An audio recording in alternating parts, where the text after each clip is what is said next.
श्री योगी जी से हाथ जोड़कर मार्मिक गुहार लगाते हैं।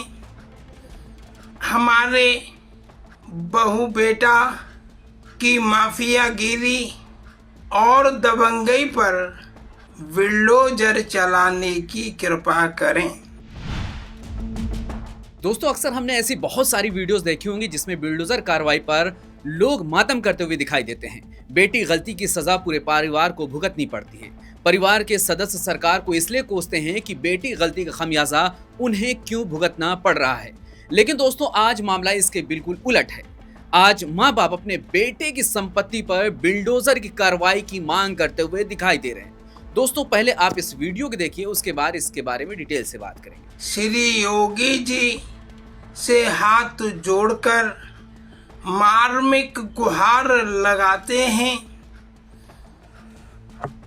हमारे बहू बेटा की माफियागिरी और दबंगई पर बिल्डोजर चलाने की कृपा करें।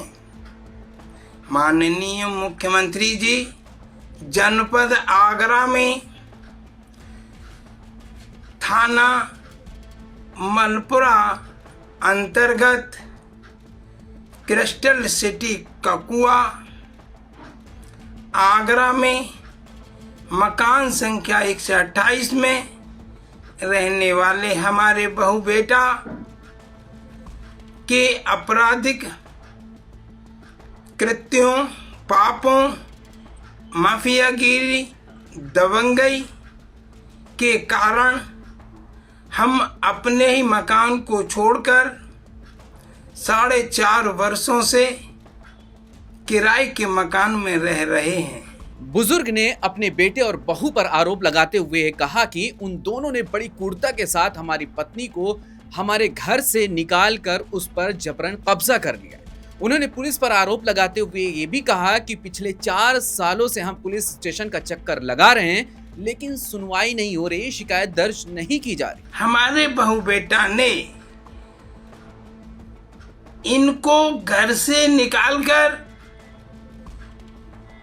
क्रूरतम से क्रूरतम व्यवहार किया है। माननीय मुख्यमंत्री जी, आपकी पुलिस की 7 जांच आख्याएं यह साबित करती हैं कि मकान संख्या 128 हमने बनवाया है।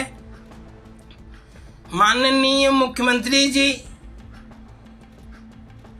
आपकी पुलिस जांच यह भी साबित करती है कि हमारे बहू बेटा ने दबंगई और माफियागिरी करके हमारे मकान संख्या 128 को हड़प लिया है। दबंगई और माफियागिरी के मामलों में पुलिस द्वारा कोई कानूनी कार्रवाई नहीं की गई है। माननीय मुख्यमंत्री जी, पुलिस जांचों से ये साबित हो रहा है कि हमने 75 लाख रुपया मकान में खर्च किए हैं। माननीय मुख्यमंत्री जी, आपसे फरियाद करते हैं, हमारी उपरोक्त तहरीरों और साथ में संलग्न सबूतों के आधार पर जनपद आगरा की पुलिस को निर्देश जारी करने की कृपा करें। दोस्तों, उत्तर प्रदेश के मुख्यमंत्री योगी आदित्यनाथ अक्सर क्राइम मुक्त राज की वकालत करते हुए दिखाई देते हैं, लेकिन यूपी में दिन दहाड़े लोगों की दबंगई और माफियागिरी देखने को मिलती रहती है। अब आप इस वीडियो को देख लीजिए और अंदाजा लगाइए कि राज्य में बढ़ते अपराध की हकीकत क्या है। दोस्तों, ये घटना उत्तर प्रदेश के मथुरा की बताई जा रही है, जहां पर भंडारे को लेकर 2 पक्षों के बीच विवाद हो गया। मामला खूनी संघर्ष और फायरिंग तक पहुंच गया। घटना के बाद पूरे इलाके में दहशत का माहौल पैदा हो गया। सूचना मिलने के बाद पुलिस मौके पर पहुंची और गांव में भारी पुलिस को तैनात कर दिया गया है। गोली लगने से 6 लोग को घायल भी हो गए हैं। वहीं इस घटना को लेकर लोग सोशल मीडिया पर योगी सरकार को सवाल के कटघरे में खड़ते हुए दिखाई देते हैं। सोशल मीडिया यूजर हाजी निजामुद्दीन ने यूपी सरकार से सवाल करते हुए लिखा कि योगी जी कहते हैं कि अपराधी या तो जेल में हैं या यूपी छोड़कर भाग गए हैं, लेकिन कृष्ण की नगरी मथुरा में खुलेआम ताबड़तोड़ फायरिंग हो रही है। वहीं आसिम अब्बास ने भी लिखा कि ये जो आप दृश्य देख रहे हैं ये किसी फिल्म की शूटिंग नहीं है, बल्कि योगी आदित्यनाथ जी के तथाकथित क्राइम फ्री स्टेट का है। धर्म और आस्था की नगरी मथुरा, जहां देश विदेश से श्रद्धालु 86 कोस परिक्रमा करने के लिए आते हैं, वहां खुलेआम कई राउंड ताबड़तोड़ फायरिंग हो रही है। योगी जी कहते हैं कि अपराधी या तो जेल में हैं या यूपी छोड़कर भाग गए हैं। मुख्यमंत्री जी, किसी गलतफहमी में मत रहिए। अपराधी कहीं भाग कर नहीं गए, बल्कि यहीं रहकर आपकी कानून व्यवस्था को ठेंगा दिखा रहे हैं। दोस्तों, ये दो अलग अलग तस्वीरें उत्तर प्रदेश के कानून व्यवस्था को दो अलग अलग पहलुओं को उजागर करती हुई दिखाई देती हैं।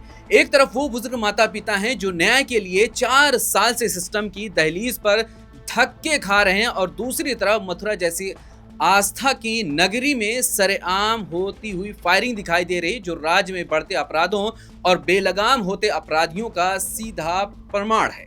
जब तक आम नागरिक को पुलिस स्थानों में सुनवाई के लिए वर्षों का इंतजार करना पड़ेगा, और जब तक अपराधी सरेआम हथियारों के साथ कानून को चुनौती देते हुए रहेंगे, तब तक क्राइम फ्री स्टेट का दावा महज कागजों और भाषण तक ही सीमित रहेगा।